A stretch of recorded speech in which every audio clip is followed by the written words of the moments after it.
অধ্যক্ষ মাওলানা নুরুল্লাহ হুজুরের সুযোগ্য সন্তান মুফতি আবুল খায়ের মোহাম্মদ সাইফুল্লাহ হাফিজাহুল্লাহ এ পর্যায়ে আপনাদের উদ্দেশ্যে খুতবা পেশ করবেন ঐতিহাসিক সুরাকি আমাদের প্রধান ইমাম। আসসালামু আলাইকুম ওয়া রাহমাতুল্লাহি তাআলা ওয়া বারাকাতুহু।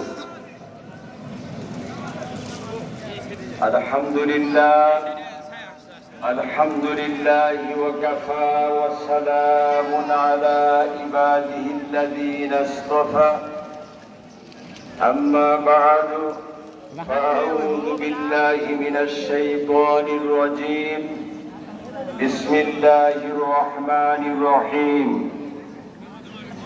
واذكروا الله فينا نبي وشفيع صلى الله عليه وسلم وجوبها وفضائلها.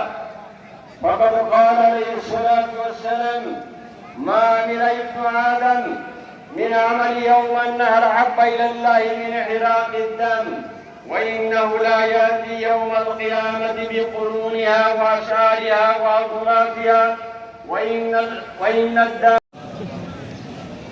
আমার ভাইয়েরা, আমি আমার সংক্ষিপ্ত আলোচনা জায়গাটা পূরণ করুন, ফাঁকা জায়গা পূরণ করে সবাই আপন জায়নামাজ উঠিয়ে সবাই চলে আসেন, কারণ হচ্ছে অপূর্ণ থেকে যাবে নামাজ পূর্ণতা।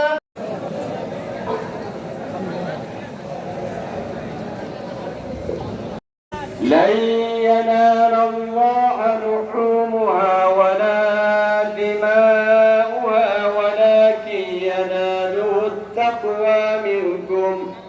كذلك سخرها لكم لتكبروا الله على ما هداكم وبشر المحسنين. وقال أصحاب رسول الله صلى الله عليه وسلم: ما هذه الأضاحي؟ قال: سنة أبيكم إبراهيم عليه السلام. قالوا: فما لنا فيها يا رسول الله؟ قال: بكل شارة حسنة. قالوا: فالسوق يا رسول الله؟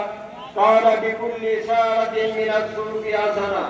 وقال ابن عمر: أضحي يومان بعد يوم الأضحى. وعن علي مثله. وصل على المؤمنين والمؤمنات والمسلمين والمسلمات وبارك على محمد وازواجه وذريته. قال النبي صلى الله عليه وسلم: يا ايها الذين امنوا صلوا عليه